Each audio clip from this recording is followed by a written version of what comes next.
hemos avanzado, ahora estamos en los 1000 años después, es decir, tiempos de Cristo,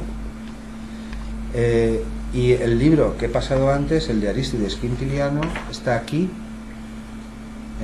a finales del siglo I. Es decir, que aunque consigna los alfabetos griegos, claro, porque seguían en uso, probablemente no hubo un solo tipo de alfabeto para representar la música, sino que me imagino que en diferentes partes del imperio se usarían a veces, como ocurrió después en la Edad Media también, caracteres diferentes para las mismas cosas.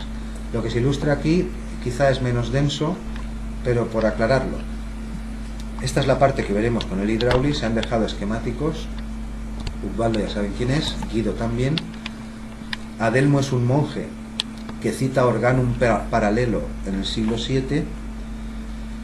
Isidoro de Sevilla ya ha salido ya en programa, ya lo retomaremos. Es decir, hoy vamos a llegar hasta algún punto por aquí, mientras que estos últimos 5 siglos de Roma son los que nos faltan por ver. Las flechas vienen de la otra gráfica: tragedias y comedias, teatros, circuitos culturales, están indicados, perdón, el Hydraulis, por supuesto, y he puesto los interrogantes porque ya sabemos que a ver los hilos, y algunos los hemos encontrado y no sabía con qué jugar eso.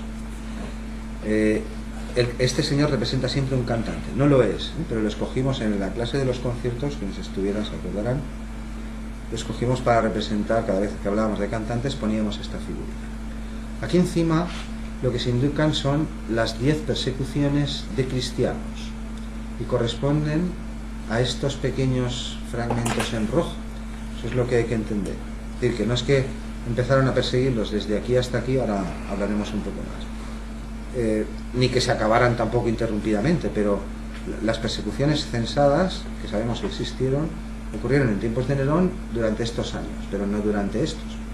Es decir, aquí se promulgaron leyes, se confiscaron bienes, se encerró la gente, se prohibieron cultos, se retiraron fondos de unos de otros, y así con cada uno. Ahora los veremos muy rápidamente, un cuadro de cada uno, dos cosas generales y ya está.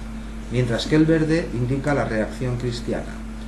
En tiempos de pero Constantino no, él se convirtió en el lecho de muerte, ya saben lo que pasó, ¿no? Ganó una batalla con el signo de la cruz, eso es lo que cuenta la leyenda. Tuvo un sueño antes de una batalla muy difícil, y en vez de poner los estandartes de Roma, puso la cruz de Cristo, que es como la latina pero más larga, y va y ganó la batalla, y entonces pues él realmente no se convirtió hasta el lecho de muerte, y el imperio no fue declarado cristiano hasta años después, pero a partir de ese momento ya todo derivó. Es decir, aquí la Iglesia pasó de la defensa al ataque, por decirlo así. La Iglesia era un poder dentro de Roma, no eran los más numerosos, pero tenían su propia jerarquía, sus propias iglesias, su propia financiación del Estado, igual que financiaba a cualquier religión dentro del imperio. Y en poco menos de medio siglo pues barrieron con ellos, y a partir de aquí, pues por eso no lo he pintado en verde, he pintado sobre la línea hasta un cierto punto, aunque esto prosigue durante toda la Edad Media. Solo tuvieron que combatir sus propias herejías, es decir, movimientos cristianos que habían disentido pues de las explicaciones de los primeros padres. Esto se ilustra aquí con este cuadro, se llama Disputas Cristológicas. A partir del año 100, los diferentes obispos de todas partes del imperio, que ya había, pues comienzan a discutir. Esto se prolongó durante siglos, sobre las cosas que afirma hoy el credo niceno o los libros de antes: si Dios era una persona o eran tres, si el Padre era hijo, si existió el hijo antes del Padre, si no. Por eso se llaman disputas cristológicas. Y bueno, unos debates acaloradísimos e insolubles.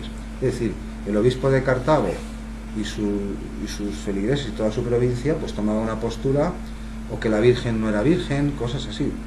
Temas parecidos a los que aparecen después en el Renacimiento con Lutero, Calvino, es el mismo tema. Es decir, intentar razonar sobre las cosas que se decían ahí, que los romanos no le veían a eso ni pies ni cabeza. Por ejemplo, ¿cómo era posible resucitar a los muertos?, decían.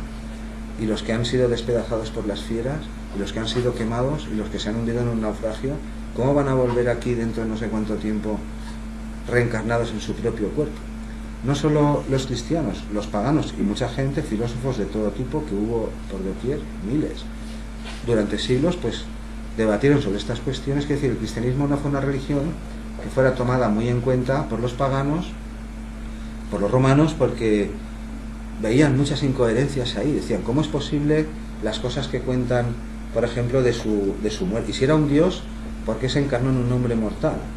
Estoy poniendo ejemplos, hubo 100 de este tipo, argumentos y contraargumentos de unos y otros. ¿Cómo es posible que cuando muere, lo que describen, que los cielos se nublaron, entonces decían los romanos, eso es un fenómeno físicamente imposible? Es decir, eso no puede ocurrir. Luego los testigos habían exagerado. Es decir, hubo una crítica feroz a los cristianos, no solo por eso, sino por lo que les contaré en un momento, que son las primeras guerras judías aquí. Es decir, la tierra de Israel y Judea se enfrentó a Roma, como se enfrentaron los vándalos y otros, y hubo unos exterminios que no te quiero ni contar. Y después arrastraron entre eso y las historias, la nueva religión, que era monoteísta, que prohibía el culto a otros dioses, lo nunca visto. Es decir, por eso se dice a veces que la religión pagana era tolerante. Tú paga tus impuestos a César y después adora a quien quieras, pero los cristianos, por ejemplo, se negaban a ofrecer sacrificios a otras religiones, mientras que cualquier pagano o cualquier religión de cualquier parte del imperio no tenía inconveniente. Es decir, yo tengo mis dioses, pero estoy en Roma, voy a tu templo y ofrezco también a tus dioses, y no pasa nada. Es decir, hubo muchos argumentos y contraargumentos en favor de estas cosas, y los cristianos no siempre fueron vistos como un peligro, a veces sí, a veces no. Ahora aclararemos estas cosas de aquí. Por ejemplo, en el siglo II, que es esto, entre el 100 y el 200, fue el siglo de oro de los magos, los astrólogos, había por doquier, no digo ahora cristianos ni paganos, persas, matemáticos, cananeos, gente que hacía cálculos con las estrellas, como los horóscopos actuales igual. Esto no es una ciencia, pero estaba muy extendida. Algunos emperadores incluso eran versados en esas cosas. Marco Aurelio, eran paganos, sabían trazar ángulos, secantes, radios, y tenían mapas estelares y hacían ese tipo de cosas. Pero había mucha superstición. Quiere decir que la Iglesia no fue la única, la Iglesia cristiana de estos tiempos no fue la única que sufrió persecuciones. Hubo prohibiciones, porque aquí, por ejemplo, hubo un boom de todo esto. Se cargaron entre unos y otros, o los epicúreos, que eran gente más o menos sensata, quiero decir, pues más o menos como hoy, ¿no? Los paganos actuales, que vive y deja vivir, y lo que se pueda medir se mide, nos ponemos de acuerdo y después tú adora a quien quieras. Pero, durante este siglo los epicúreos en especial sufrieron una persecución terrible. Es decir, aquellos que intentaban razonar, de modo que las ciencias del oculto, adivinos, echadores de cartas, sortilegios, vudú, o sea, se hacía vudú en la época. Tú ibas, grababas en una planta, bueno, tú no, es decir, magos, astrólogos, quiromantes, había por doquier en las capitales. Te grababan ahí tu nombre y un conjuro y lo enterraban, y eso era una especie de sortilegio maligno. Es decir, hubo 2 siglos aquí donde esta gente creció. Por eso dice aquí fin del epicureísmo. Auríspices eran los que examinaban los intestinos de aves y cosas así, digamos los futurólogos romanos, ¿no? De los propios paganos. Pero hubo épocas de auténtico terror. Por ejemplo, durante los reinados de Valente y Graciano, aquí estamos ya en tiempos de Constantino, pues hubo persecuciones en Occidente y en Oriente, vamos, el terror. Hubo, en un caso incluso, es decir, se perseguía a todo aquel que era denunciado por hacer este tipo de cosas, adivinaciones o conjuros, que eso no tiene, es un timo, pero la gente, mujeres en las ciudades sobre todo, y hombres también, con cualquier motivo, ibas, te gastabas un par de euritos, como decíamos ahora, y te echaban oye, ¿cómo va a quedar mi hija cuando vaya ahí a examinarse de dónde va? Para cualquier motivo, sin trascendencia, se recurría a estas cosas. Y los emperadores paganos, en muchas ocasiones, y después los cristianos también persiguieron a toda esta gente. Hubo exilios masivos de filósofos y de todo tipo de gente de muchas ciudades del imperio en diferentes momentos. Por ejemplo, este es muy curioso, ya lo consignaré exactamente. Este eran tiempos, ahora no me acordaré bien, creo que por aquí, en tiempos de estos de Valente y compañía, o un poco antes, o de Diocleciano. En una ocasión el emperador, bueno, te veían pasando cerca de un cementerio, y cualquiera que dijera, se ha hecho un sortilegio, y iban y te prendían, te detenían. Ahora no estamos hablando de cristianos. Los emperadores igual, temían ser asesinados continuamente, envenenados, y de hecho lo fueron en muchísimas ocasiones, pero cualquier cualquier signo de que alguien estaba intentando conjurar a los dioses o anticiparse, predecir el futuro o calcular tu muerte, eso era inmediatamente castigado. En una ocasión, este era un esclavo el que dijo, estaban ahí reunidos en una de estas ciudades, la gente importante, y dijo que había tenido un sueño, había sospechas de que querían matar al emperador, y había tenido un sueño en el que se asomaba un calvo, un senador calvo. En su sueño aparecía un senador que lo estaba diciendo delante de todos allí. De repente todo el mundo se giró a mirar a uno de los senadores que era calvo. Y bueno, entre unas y otras, cuando el emperador se enteró que a lo mejor le hubiera perdonado la vida, ya le habían cortado la cabeza, se la habían quitado de en medio. Y esto quedó como crimen de asomamiento de calvo. Es decir, el único delito de ese señor era ninguno, que había un temor irracional, no a los cristianos, que a veces también, a conjuros de todo tipo, y a sortilegios y a prácticas adivinatorias, y estuvieron también perseguidas. Todo esto no lo vamos a tratar aquí. Yo solo les voy a mostrar las 10 principales persecuciones de los paganos sobre los cristianos, que se limitan a estos años, con alguna excepción. Y aquí es donde se emiten las leyes, se retiran los fondos, se detiene a la gente, se quema a los mártires, se los echa a las fieras, ahí sí, y después la reacción cristiana y el fin del paganismo. Y eso es lo que ilustraremos aquí. Aquí hay alguna gente más que no he citado. Quintiliano sí, ya lo saben, es el del libro. Ptolomeo es el de antes, el del monocordio, que eso no era un instrumento, era muy útil y tanto, y lo sigue siendo, pero no era un instrumento musical porque se tocaba con una sola mano.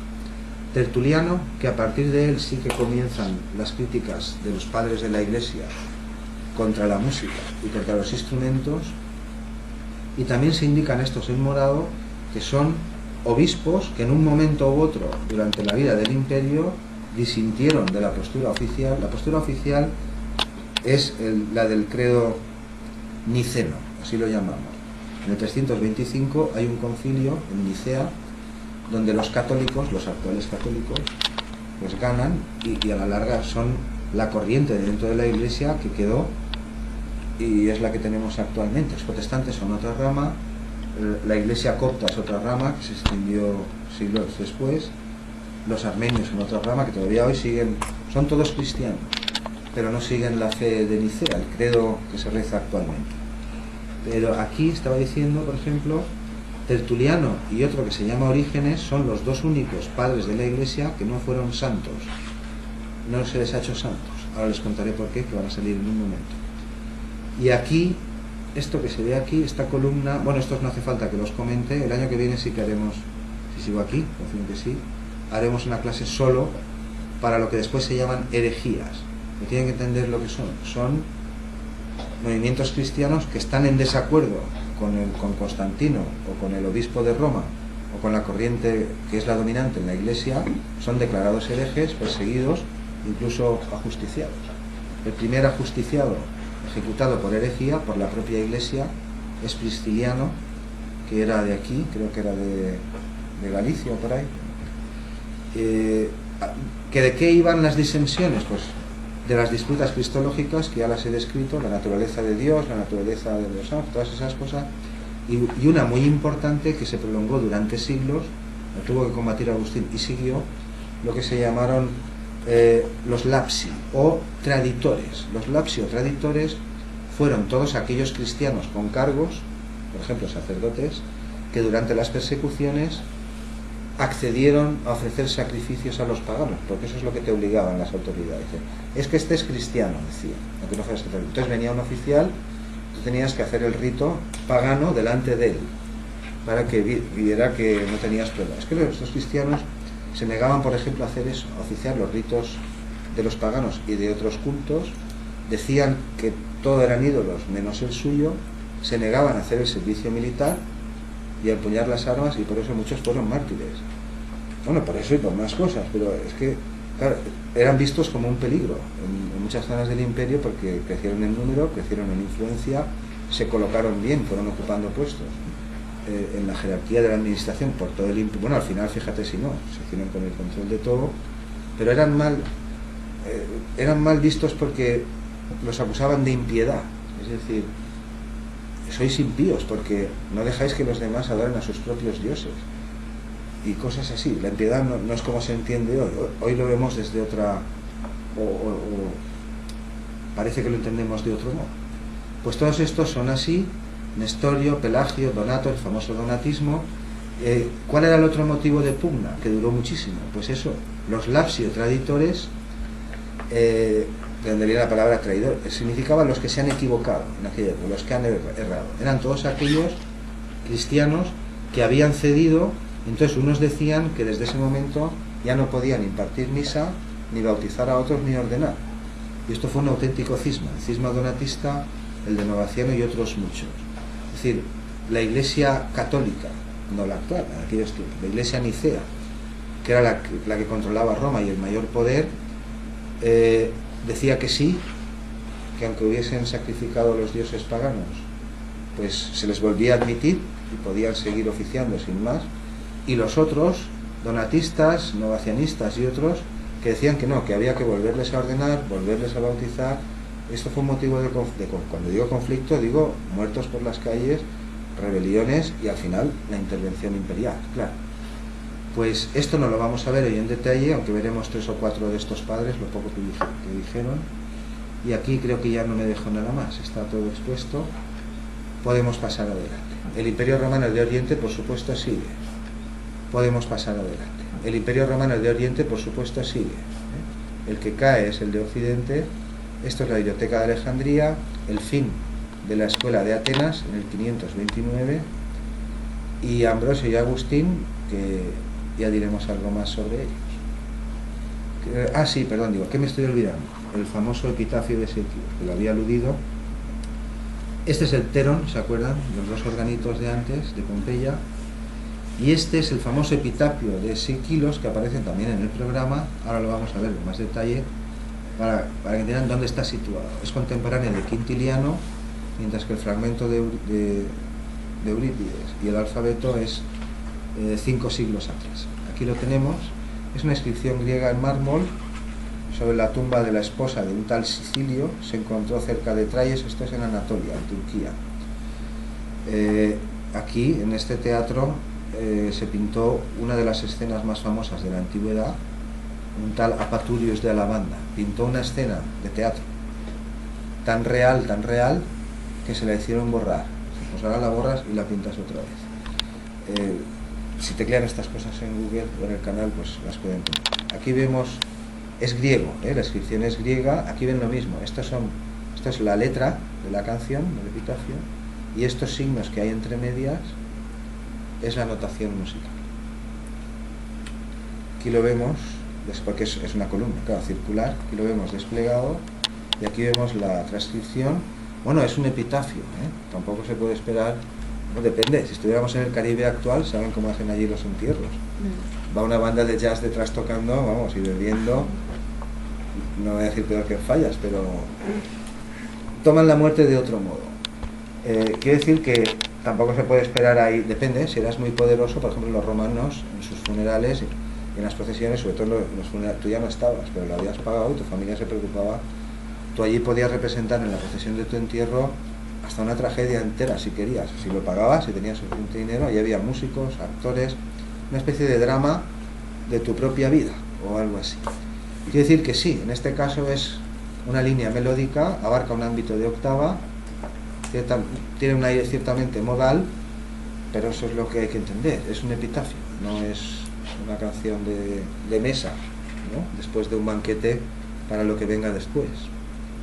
Pues este es el de 6 kilos, los tienen bien situados, ¿no? Está claro, Quintiliano y el de 6 kilos aquí, los otros medio milenio atrás, que se dice pronto. Bueno, esto es lo que duró este pueblo, un milenio. Esta es la misma de antes, no voy a insistir. Ahora nos vamos a centrar en las persecuciones romanas que tienen lugar desde Nerón hasta los tiempos de Ambrosio y Constantino, más o menos, con la excepción de Juliano, que es un poco después. Lo demás es todo lo mismo que hemos visto. Y aquí sí que vemos el detalle de los hidraulis, los obispos correspondientes, pero esa será la clase de después de Navidad. No voy a parar.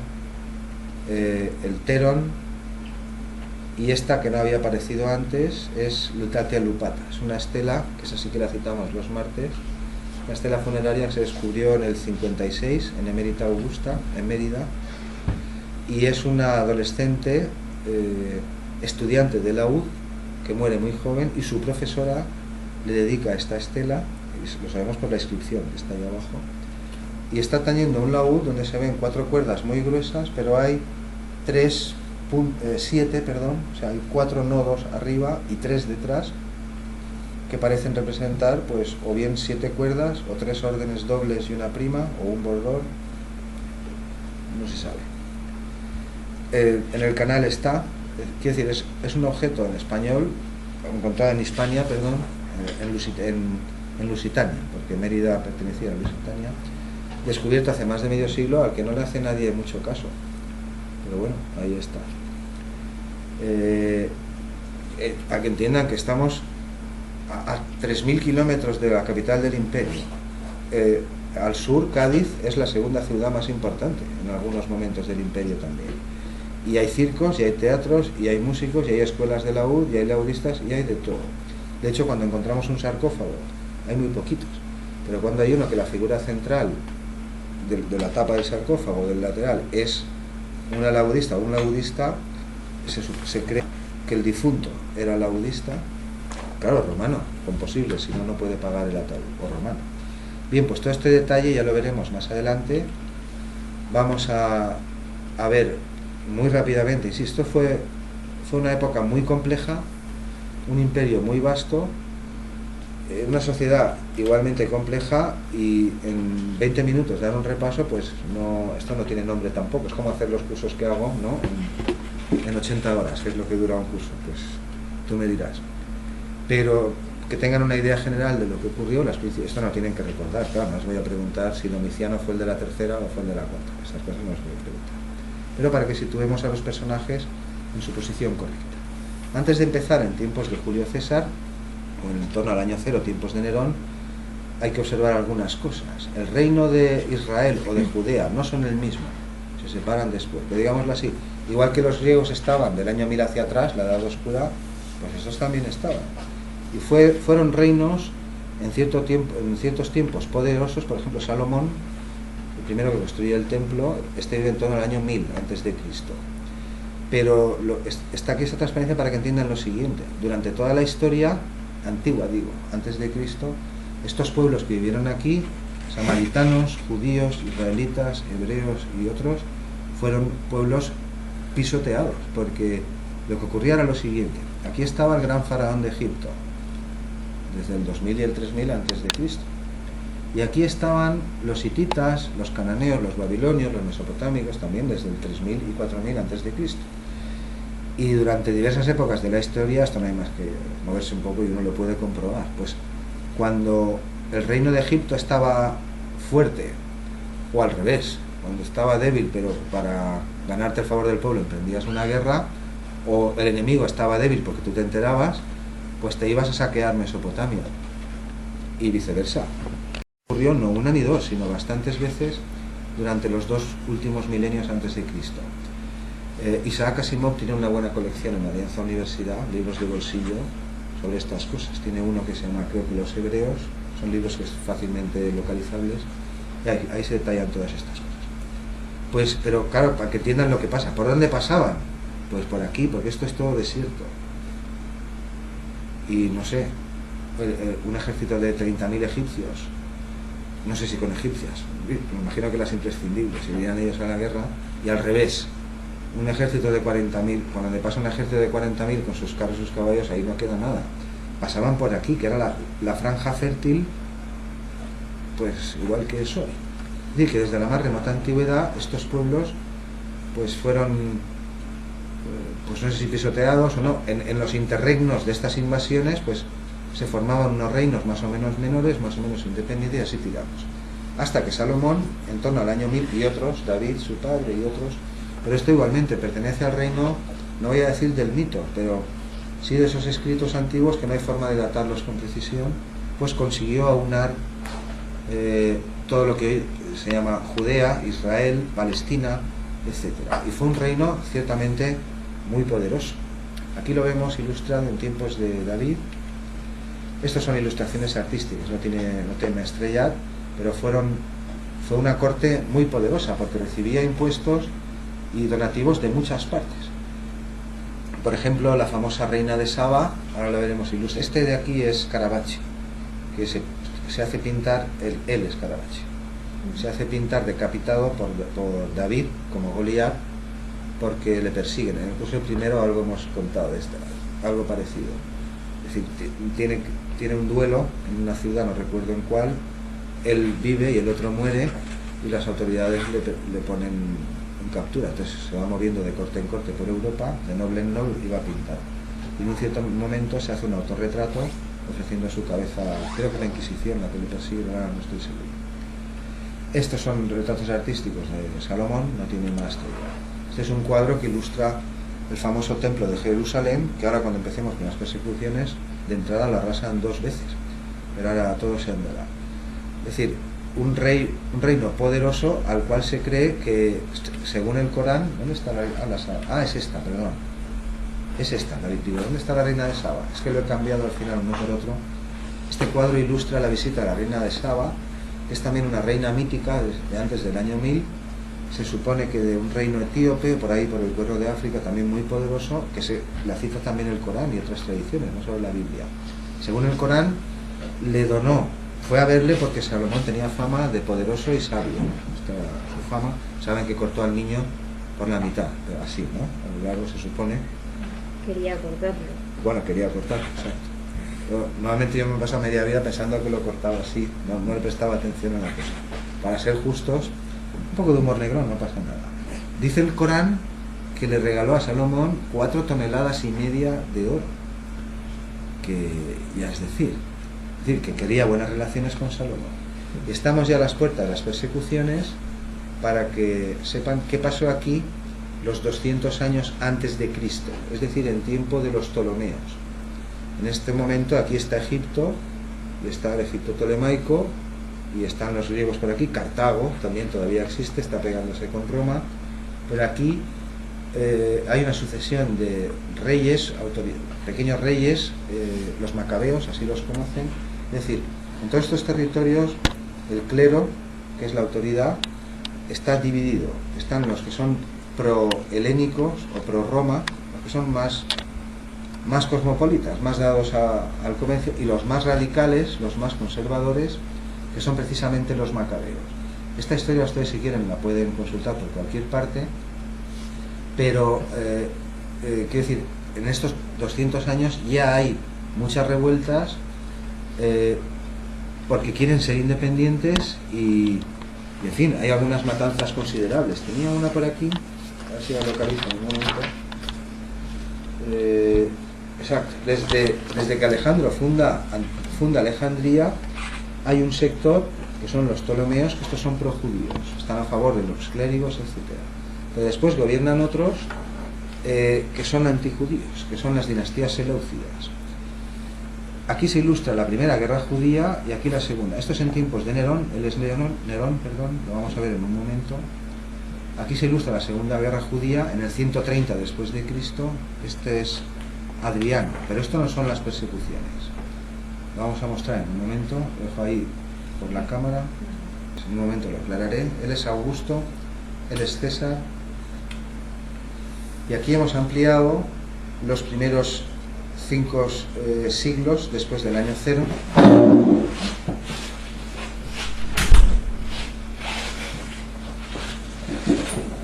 Donde se ve todo con un poco más de claridad, ya lo hemos ilustrado. Aquí vive Ptolomeo, el del monocordio, que no es un instrumento. Aquí se ven las persecuciones de los paganos, de los diferentes emperadores. Es el mismo cuadro de hace un momento, solo que más ampliado. No hace falta que lo prelogue más. La iglesia cristiana hay que tenerlo en cuenta. En estos siglos no fue una sola iglesia. De hecho, en torno, un poco antes del año 200, había al menos 20, no quiero decir sectas, pero en fin, 20 corrientes o 20 iglesias cristianas diferentes. Poco después del 200 había 32, al menos 32. Un poco antes del 400, los tiempos de Ambrosio y San Agustín. San Agustín aquí pues ya tiene una cierta edad. Había al menos 80 por todo el imperio, y después del 400 llegó, creo que es Hipólito de Roma, el que lo cita, el obispo, llegó a haber 128 más 28 sectas precristianas anteriores, es decir, que esas ya existían de antañazo. Pues esto es lo que vamos a ilustrar muy rápidamente. Esta es la primera persecución, la de Nerón, que dura 4 años y coincide en el tiempo con lo que les mostraba hace un momento, con la primera guerra judía, ahora la veremos. Es decir, en el año 66 ya lleva Nerón 2 años en el gobierno, pero en esto no interviene. Bueno, interviene después, claro, envía a Vespasiano y envía a otros porque tiene que cortar lo que está ocurriendo ahí. En el año 66, estos sectores del clero judío, concretamente celotes y sicarios, es decir, la parte más conservadora de los que hemos citado, aprovechando que se va la guarnición, dejan un pequeño destacamento en la Torre Antonia, junto al templo de Jerusalén, y la asaltan, ¿no? Intentan tomar la torre, prometen que no van a matar a ninguno de los soldados, al final sí, al final los degüellan, menos a uno que se aviene a ser circuncidado. Pero en represalia a lo que ocurre allí, los helenos, la población helénica de todas las ciudades de la costa de Alejandría y de toda esta zona, que hay muchísimos, organizan matanzas en todas estas ciudades. Concretamente en Damasco se habla de matanzas de judíos, claro, es decir, en represalia. Mientras que los judíos pues se dedican su zona, la zona que estamos viendo en el mapa antes, pues a limpiarla de helenos, de paganos, de romanos y de todo lo que encuentran. Es decir, se forma un cirio civil o religioso civil importante, de modo que Nerón tiene que enviar a las tropas. Este es un cuadro moderno que ilustra estas cosas. Este es Calígula, que ya había intentado años antes de Nerón instalar una estatua suya dentro del templo de Jerusalén para que la adoraran, tuvo que retirarla. Hubo más conflictos de estos. En la transparencia que hemos visto antes de los macabeos, ahí se cuentan algunas más. Es decir, que los romanos tampoco fueron los primeros que arrasaron algunas de estas ciudades para sofocar revueltas, sino que en tiempo de los Ptolomeos ya ocurrió, de los Seleucidas más bien. Suetonio está aquí por el hecho curioso de que cuando hace sus apologías de Nerón y sus biografías y esas cosas, cita entre las obras públicas, aparte de construir fíjate cómo está el patio, cita que persiguió cristianos, es decir, las obras públicas que hizo, pues acueductos aquí, aquella, y también persiguió cristianos. Aquí lo veremos mejor. Se conoce como la primera guerra judía, en donde el clero, sobre todo el clero conservador judío o israelita de estos tiempos, decide independizarse, se subleva, asalta la guarnición, se enfrenta en armas al imperio, y entre ellos mismos también. Estaban compuestos principalmente por estos, esta es la composición durante el cerco de Tito, el hijo de Vespasiano.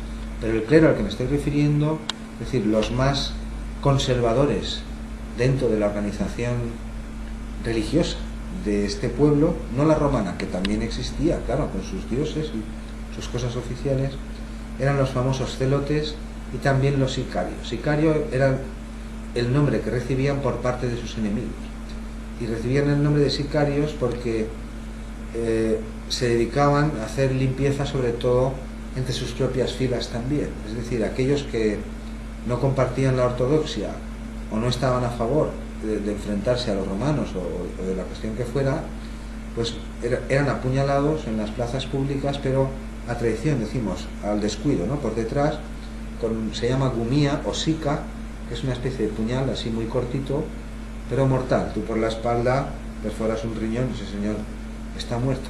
Y del nombre de ese tipo de cuchillo, que se llama sica, que tiene una hoja muy corta, de ahí recibían el nombre de sicarios. Es decir, los celotes fueron los más radicales del clero judío de estos siglos y fueron los que se enfrentaron en varias ocasiones al poder de Roma, con los resultados que ahora veremos. Es decir, con ocasión de la primera guerra judía, que es esta, que he citado aquí, en el año 66, Nerón envía a Vespasiano, que después es emperador, a la muerte de Nerón también, y él acuartela allí, sitia Jerusalén con 4 legiones, un total de 60.000 soldados. El contingente que había dentro está repartido entre celotes, sicarios e idumeos, que es una nueva región que han anexionado los judíos, próxima. Total se calcula que había 25.000 dentro de la ciudad.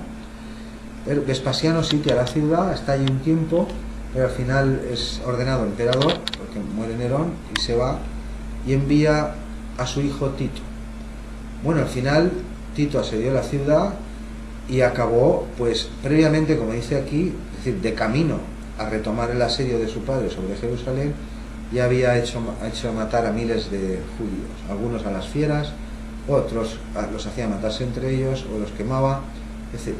Pero al final tomaron la ciudadela y el templo de Jerusalén, el famoso templo que construyó Salomón 1000 años atrás, ardió hasta los cimientos y los supervivientes fueron acuchillados o vendidos como esclavos. Esto que se ve aquí son los famosos manuscritos del Mar Muerto, porque creo que fue Vespasiano, y no Tito, aunque ahora no recuerdo, mandó quemar también el famoso eremitorio del Qumran, es decir, una especie de ermita, o sea, de santuario, con una orden de aquella época que custodiaba los textos sagrados de la tradición judía, todo esto de los libros del Antiguo Testamento y todas estas cosas. Los famosos rollos del Mar Muerto que aparecieron en unas cuevas hace unas décadas, esos. Estas son las cuevas. Lo que pasa es que parece ser que los monjes tuvieron tiempo antes de que el eremitorio, así lo llamaban, fuera quemado y saqueado, sacar todos los manuscritos que pudieron y los escondieron en esta especie de cuevas en lo alto, dentro de ánforas. Supongo que esto sí que les suena, de estos años recientes, y aquí vemos unos desplegados. Es decir, arrasó la ciudad, arrasó el templo, pero todavía no se atrevieron los emperadores en este momento, en el 71 creo que es esto, o sea, aquí está Tito entrando vencedor en Roma.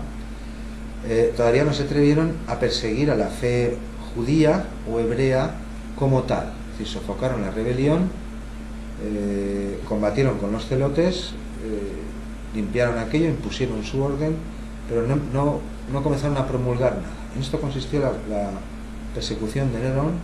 Aquí se ve una ilustración de cómo se llevan los tesoros del templo. Este es el famoso candelabro de los 7 brazos, y este es Tito, que después también fue emperador, sucedió a su padre, entrando victorioso ya en Roma. La última fortaleza que cayó en esta primera guerra judía fue la fortaleza de Masada, que es esta. Se la identificó en 1800 y pico, se ha excavado también. Aquí, al final, esta es la última ciudad que los celotes defendieron, que el clero más radical, más nacionalista, porque esto es lo que eran, lo que querían era independencia de Roma, independencia de Grecia, independencia absoluta. La última fortaleza que cayó. Aquí se suicidaron al final, según algunos, 850 celotes con sus mujeres y sus niños, según otros 900 y pico. Aunque estudios recientes sugieren que acaso Josefo, el historiador romano que nos dejó, bueno, romano, era judío en realidad, la crónica de la primera guerra judía, exageró esto quizá para justificar su deserción. Es decir, Josefo, que es un historiador, lo conocemos como historiador romano, era de hecho uno de ellos, y ante el primer envite, pues o le compró Tito o se pasó, o nadie sabe muy bien. Unos dicen que fue un traidor, otros que no, y el caso es que el famoso Flavio Josefo, el autor de la crónica de la primera guerra judía, es el que lo cuenta. Dice que aquí se suicidaron pues en torno al final, antes que entregarse a los romanos o entregar la ciudadela. Y este fue el fin de la primera guerra judía y también de la persecución de Nerón. Unos años después, aquí tengo la chuleta para no perderme, unos años después, del 81 al 96, durante el gobierno de Domiciano, se volvieron a promulgar leyes. Esto no fueron persecuciones tan violentas como la de Diocleciano posterior u otras que vendrán después, pero son periodos en los que se favorece a unos cultos o a unas religiones o a unos grupos de poder y a otros no. Se promulgan leyes y lo que ya hemos comentado antes. Este, por ejemplo, la promulgó Domiciano. Se trataba de que cuando un cristiano, por la cuestión que fuera, tenía que acudir a un tribunal denunciado o al revés, ¿no? O él el denunciante contra un romano o contra otro cristiano o lo que fuera. Todo el mundo estaba sometido a la ley romana. Lo que pasa que algunos, como los celotes, cuando veían la oportunidad intentaban salirse y por eso fueron arrasados. Pero el prescripto de Domiciano decía que cuando estaba ante el tribunal, si se fallaba a su favor, debía renunciar a su religión. Y si no, no, eso es lo que dice aquí, que no quede exento, es decir, si era culpable y sale libre, vale, sale libre, pero tiene que renunciar. Y si era el denunciante y fallan a su favor, pues igualmente. Para se hagan una idea de cómo estaba el patio de los paganos, pues en Roma, en tiempos de los emperadores, pues había unos 30.000 dioses, tanto para la vida pública como para la vida privada. Había dioses muy importantes, había dioses menores, había un dios, pues como el espíritu de cada cosa, ¿no? Según Petronio, estos 66 es el tiempo que estábamos con Nerón, dice que había muchos pueblos en los que había más dioses que habitantes.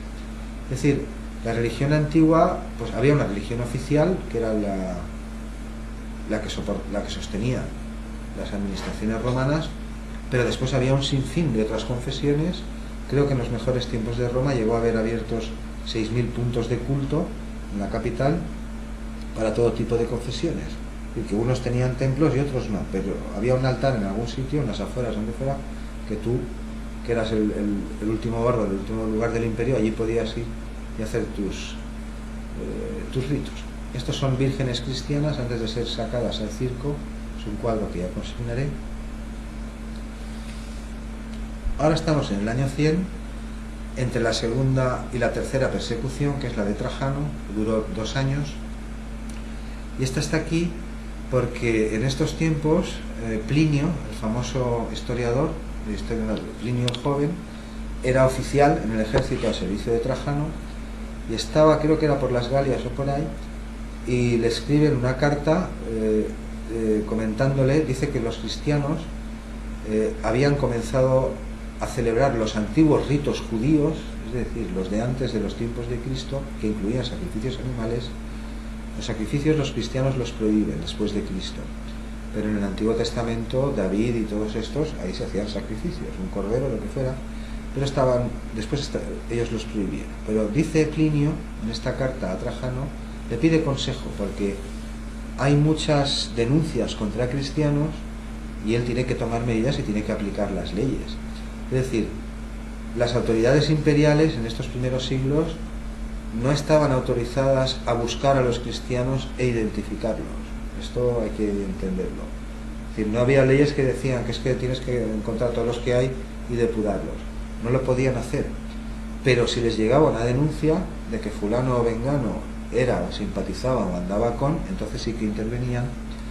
De modo que Plinio lo que le dice a Trajano es, por un lado, que hay muchas denuncias de gente anónima a veces, y el emperador responde que ante las anónimas no hay que hacer caso a todo eso, en fin, que se comporte de un modo un poco igual. Pero en la misma carta Plinio le cuenta que los cristianos habían empezado a celebrar los ritos antiguos, los del Antiguo Testamento, con sacrificios animales incluidos, en los templos paganos abandonados de los distritos rurales. No estamos ahora en las ciudades. Y también que las mujeres cristianas de la época habían comenzado a adoptar de nuevo ciertas costumbres paganas, como era arreglarse, adornarse el pelo con flores y otras cosas, pintarse, y que esto pues era un motivo de preocupación para los propios cristianos. Se atribuye, parece ser que en este entorno al año 100, lo atribuyen sus contemporáneos también, que esta especie de vuelta a las costumbres paganas de gente que ya era cristiana, que ya estaba observando las nuevas conductas, ¿no? Pues abstinencia sexual en muchos casos y una serie de cosas que ahora no vamos a entrar. Es decir, que habían vuelto las costumbres paganas a florecer porque se esperaba la vuelta de Cristo en el año 100, según una de estas corrientes, y la vuelta de Cristo no se produjo, y muchos cristianos desengañados pues comenzaron de nuevo a retomar las antiguas costumbres. Esto es justo antes de la tercera persecución, que es la de Trajano. Este que he puesto aquí, que antes no lo he comentado, es que no ha salido. Lo pongo a partir de ahora, es Gibbon. un ilustrado que definió a esta época, a los siglos II y III después de Cristo, como la edad de oro de la humanidad. Porque durante 200 años en todo el imperio hubo paz, paz. Hubo revueltas, hubo matanzas, hubo turbas, hubo guerras, hubo de todo. Pero a lo largo de todo el Mediterráneo, pues la paz romana se mantuvo, florecieron las ciencias, los espectáculos, las artes, y según Gibbon, este escribe en torno a 1700, es la famosa historia del Imperio Romano, la que más se cita, pues fue la edad más feliz, la época más feliz. Que si tuviera que elegir un periodo de la historia humana como ideal o como menos conflictivo, pues elegiría ese. Por eso lo pongo al lado de estos emperadores. Bueno, esto es un cuadro de Dalí, ahora ya consignaré cuál es. Ahora estamos en el año 115, todavía no hemos llegado a la cuarta persecución, que es la de Marco Aurelio, pero en el año 115 vuelve a haber nuevos alzamientos, esta vez no entre los judíos de Jerusalén, Palestina y toda aquella zona, sino entre los judíos de la diáspora, es decir, todos aquellos que estaban dispersos por el imperio, de luchas previas contra las dinastías seleucidas tolemaicas, que no lo hemos explicado aquí, pero ya les he comentado que hubo más. Antes de Roma hubo fenómenos parecidos. Los gobernantes aquí eran helenos, colonias, aristocracia helénica procedente de Grecia y de otras partes del norte, y aquí también. Y en este caso no es una persecución, pero volvió a haber levantamientos, pero esta vez entre todos los judíos que habían tenido que huir en siglos anteriores de las sucesivas guerras que había habido, con algún Antíoco y otras cosas que ya consignó. Por ejemplo, era muy numeroso. Según Filón, pues había 1 millón solo en esta zona, alrededor de Alejandría, en la costa de Egipto. En este año corrió este rumor que las tropas imperiales habían sido masacradas, fue un rumor, y uno de estos reyes que gobernaban en estas provincias de aquí se fue a Cirenaica, que es esto de aquí. El destino favorito de los cantantes de antes era esto, algunas ciudades de esta costa, también Quirene, Ptolemais. Aquí había ciudades con 4 teatros y 1 de oro. Por ejemplo, la capital, Quirene, por ejemplo, Ptolemais, pues en la Cirenaica, aquí el amigo pilló sus tropas y parece que dejó un rastro de 200.000 muertos, no judíos, es decir, no monoteístas.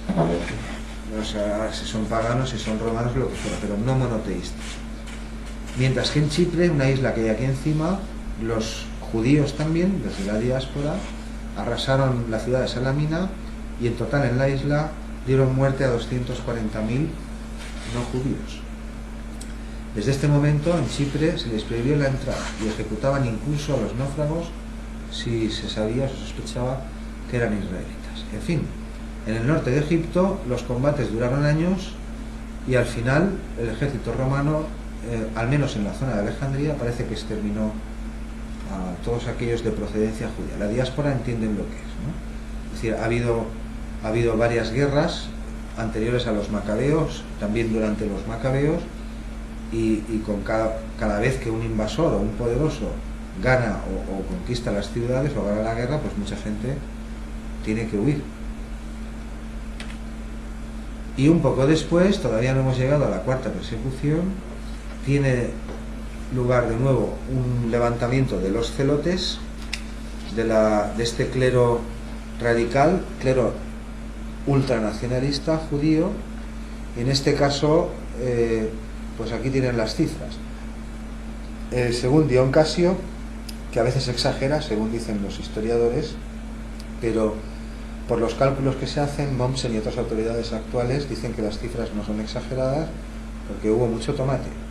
Parece ser que hubo entre 600.000 y, según algunos, 1 millón de muertos, 50 fortalezas judías arrasadas, casi 1.000 ciudades o pueblos más o menos grandes destruidos y decenas de miles de prisioneros y deportados. Las mujeres y los niños, claro, inundaron los mercados de esclavos de precio bajo, es decir, que prácticamente los regalaban, unas condiciones miserables. De nuevo, el solar del templo, que el templo fue arrasado de nuevo, y tanto el templo como los alrededores, es decir, aquello fue arrasado hasta que quedó la tierra y no las piedras.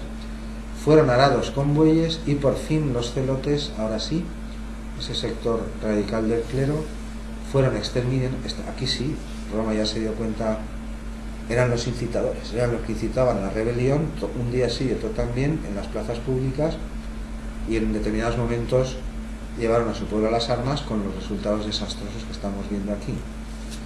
Según el Talmud, que todavía se respeta y se lee hoy en día, durante los 50 años siguientes no se vio en Palestina ni siquiera el vuelo de un pájaro, y hasta el siglo IV a los israelitas se les prohibió la entrada en la ciudad bajo pena de muerte. El general que llevó a cabo esto, no he conseguido su imagen, es Julio Severo. Era un general, el mejor general que tenía Adriano, él es Adriano. Por eso se dice a veces que durante los tiempos de Adriano también hubo persecución. Las 10 persecuciones consignadas y que la Iglesia reconoce, y censadas, son las que están saliendo aquí, y estos son guerras intermedias por unas causas o por otras. En este caso fue Simón ben Kosiba, más conocido como Bar Kokhba, que emprendió la última guerra de Dios. Los celotes y todos estos leían a los macabeos, claro, a esos héroes nacionalistas de los 2 siglos anteriores a Cristo que se enfrentaron a las dinastías ptolemaicas y soñaban con rememorar y volver a dar gesta a sus éxitos y a sus victorias. Al final la ciudad fue arrasada. Esta ciudad no es Jerusalén, la he cogido aquí, es Cartago, como imagen, porque Adriano envió un gran ejército y una flota muy numerosa, y al final Jerusalén fue arrasada, como lo fue Cartago tiempo atrás, siglo y pico, casi 2 siglos atrás, y también Corinto, y también otras ciudades que se enfrentaron al poder de Roma, por ejemplo en la costa de Epiro y otras. Esto ilustra la quema de Cartago, es decir, cuando consiguieron penetrar en el puerto, que este era el puerto militar, este era el puerto civil, y ya dentro de las murallas de la ciudad fue arrasada y quemada casa por casa, y sus habitantes exterminados cuarto por cuarto. Esto en el caso de Cartago, y una situación similar fue la que sufrió Jerusalén en estos años, en el 136, después de la última guerra judía. Hubo 2, algunos citan 3 por estas rebeliones que he citado antes, nosotros ahora eso no está. Esta es la cuarta, en tiempos de Marco Aurelio. También el intervalo parece muy largo, pero Marco Aurelio, esto no fueron persecuciones la que fue extremadamente violenta fue la de Diocleciano, un poco después, pero es cierto que durante estos años, pues, el poder pagano, senadores, etcétera, pues en Roma y en donde tenían poder, pues arrinconaban a los obispos, en fin, había sus guerras internas, claro. Un ejemplo es el siguiente. Durante los tiempos de Marco Aurelio, en la ciudad de Vienne, en la Galia, hubo una matanza de cristianos, pero a causa de las turbas, es decir, eran los mismos habitantes de allí, porque a los cristianos se les venía echando la culpa de los males. Estas 2 guerras judías hicieron mucho daño. Los cristianos asumieron de algún modo la historia del pueblo elegido, que esto era Israel, del Antiguo Testamento, etcétera, y desde las 2 guerras judías pues se les identificó, y los paganos y mucha gente pues les echaban encima el decir popular, ¿no? La culpa de las pestes, de las tormentas, de las hambrunas, que eran como los chivos expiatorios pues de todas las calamidades que acontecían. Pero la respuesta del emperador fue precisamente la de respetar a aquellos, es decir, uno de sus gobernadores le consultó sobre esta matanza, la tuvieron que parar las tropas imperiales, pero quien la estaba llevando a cabo era la propia población de allí, que debía perdonar a los que se mantuvieran firmes en sus creencias. Es decir, Marco Aurelio, Adriano, Trajano, se les llama a los 5 emperadores buenos, es el nombre que les puso no Gibón, sino Maquiavelo, en 1500 los llamó así. Pues eran filolenistas, pues tolerantes.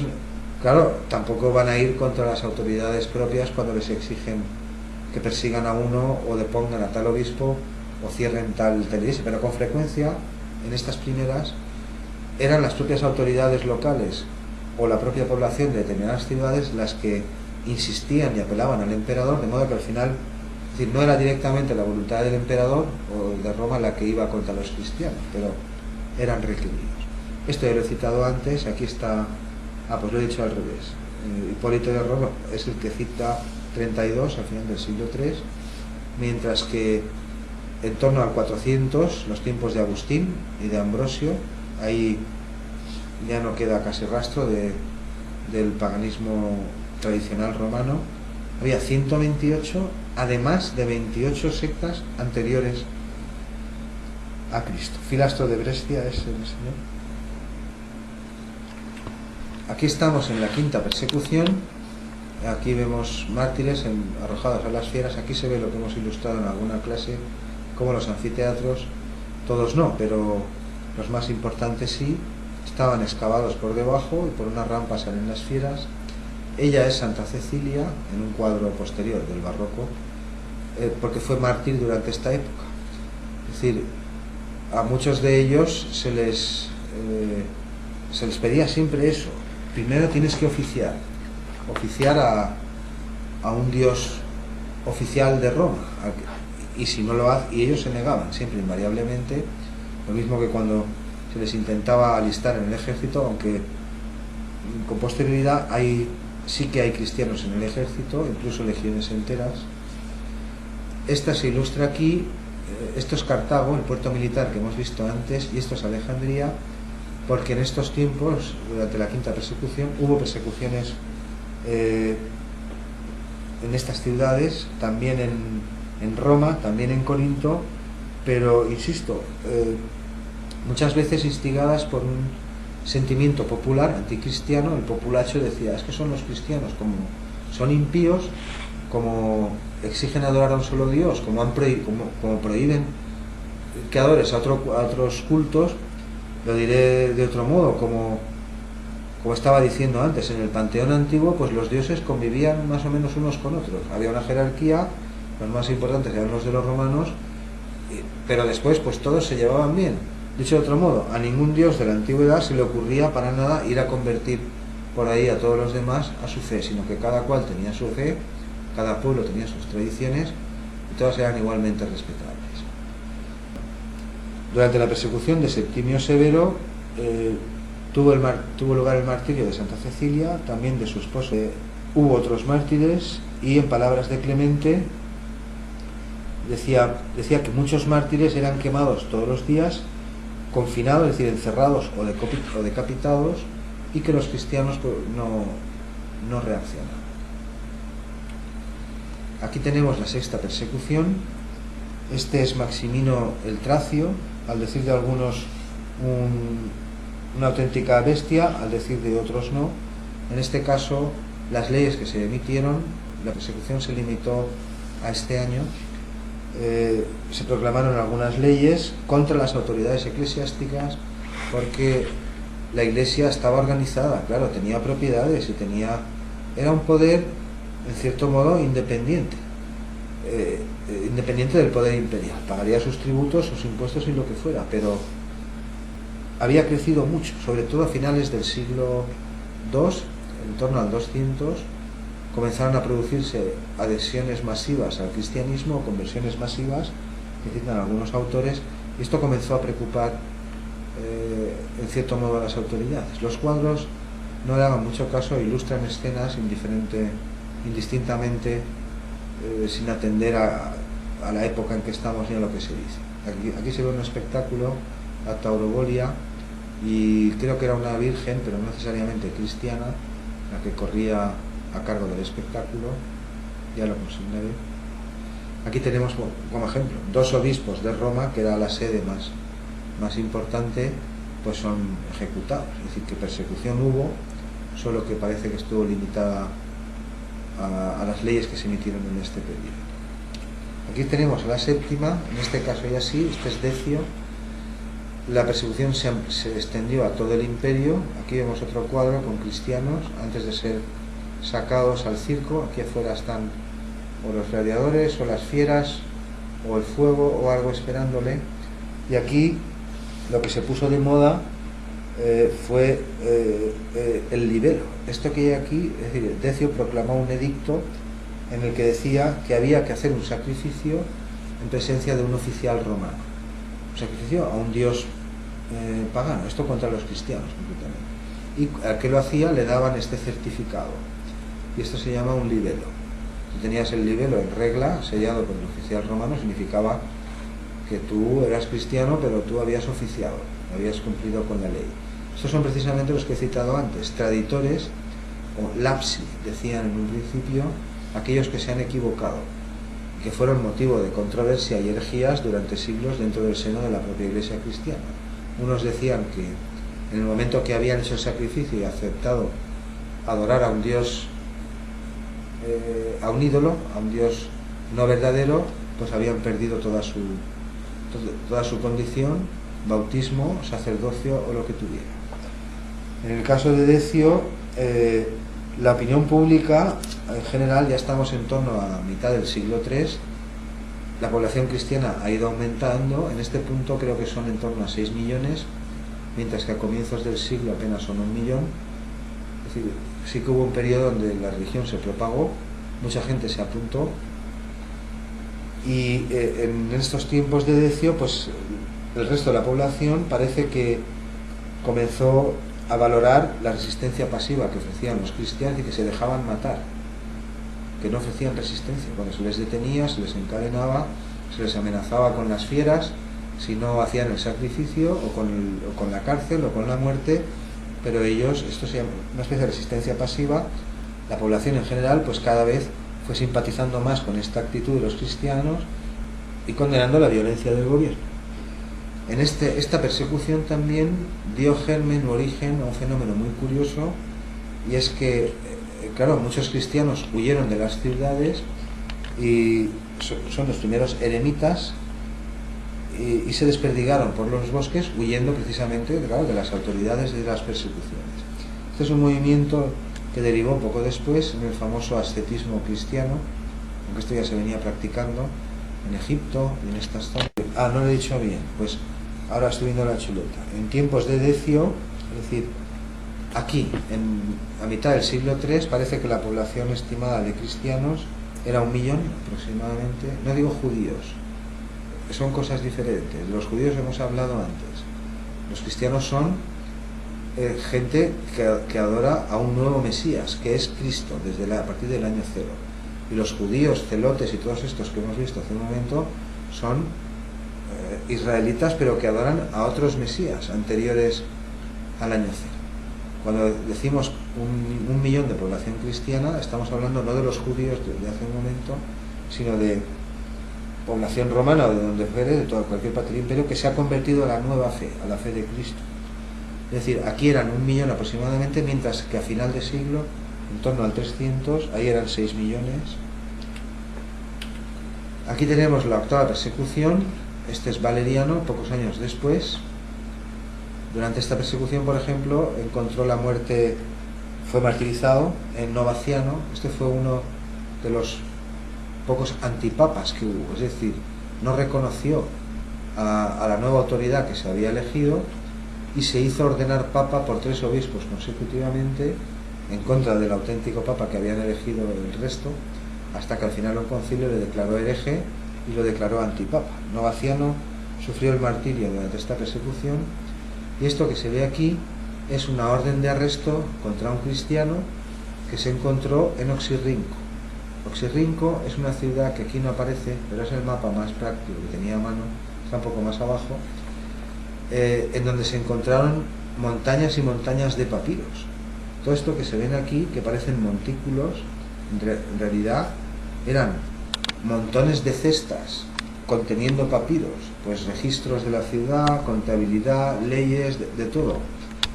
Es decir, los escribas de Oxirrinchus se les amontonaba el papel, y cuando ya tenían muchos y eran papeles atrasados, como decíamos, esto ya no sirve, ya prescrito, pues se iban a una zona cercana en el desierto y lo amontonaban y lo iban dejando. Y con el tiempo esto quedó cubierto por la arena del desierto.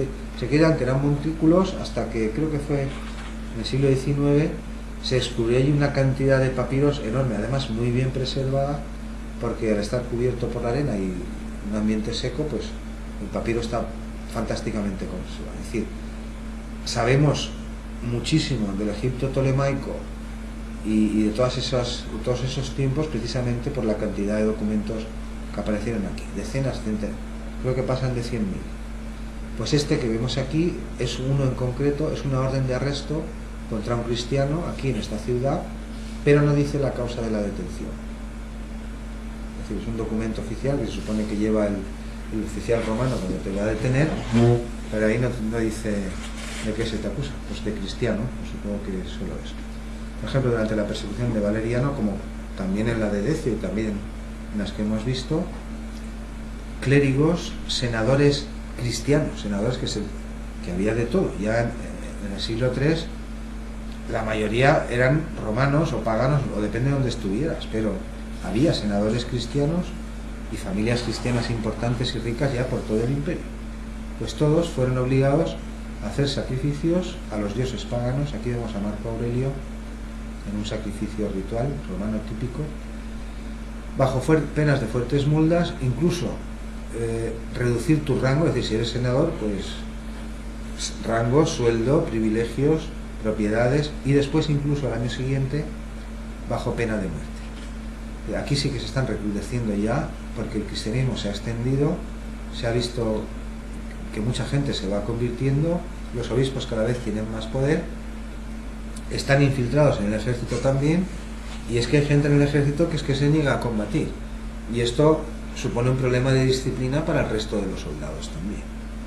En fin, en estos tiempos ya no son los de Nerón, y las autoridades romanas están ya seriamente preocupadas, y llegamos a la gran persecución, como se la conoce, la más sangrienta, la más cruenta, que duró casi 10 años. Aquí tengo una chuleta solo por leer rápidamente.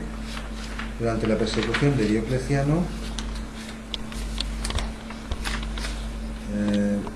se depuró el ejército. En el año 300 lo primero que hizo fue depurar el ejército, es decir, todos aquí, y sobre todo oficiales, ya no soldados, que también, claro, si no quieren luchar, pero sobre todo oficiales y gente con rango, con poder, lo depuró, lo limpió de cristianos, y después en el 302 comenzó a emitir edictos de quema de libros de los líderes maniqueos, que esta era otra secta que no hemos tratado aquí, de textos judíos, de textos cristianos.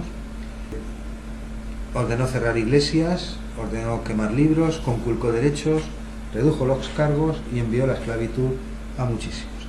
La persecución de Diocleciano duró casi 10 años, es decir, por aquí ya anda Constantino. Constantino es proclamado en el 306, mientras que Diocleciano es emperador en Oriente. Es decir, todo ocurre a la vez. En este cuadro se ilustra, esto que ven aquí son paganos, en sus placeres. Paganos no quiere decir necesariamente romanos, habría romanos y habría de otros. Este debe ser el emperador, ellos beben, comen, y esto que ven aquí son mártires, es decir, en lo alto de cada columna hay un cristiano o un maniqueo o alguien que profesa una religión herética o condenada por las leyes, y los están haciendo arder con sus escritos respectivos porque se han negado a oficiar. Y con esto acabamos las persecuciones, una visión muy general, y pasamos a la contra. Llegado hasta el año 320 más o menos, los tiempos de Constantino,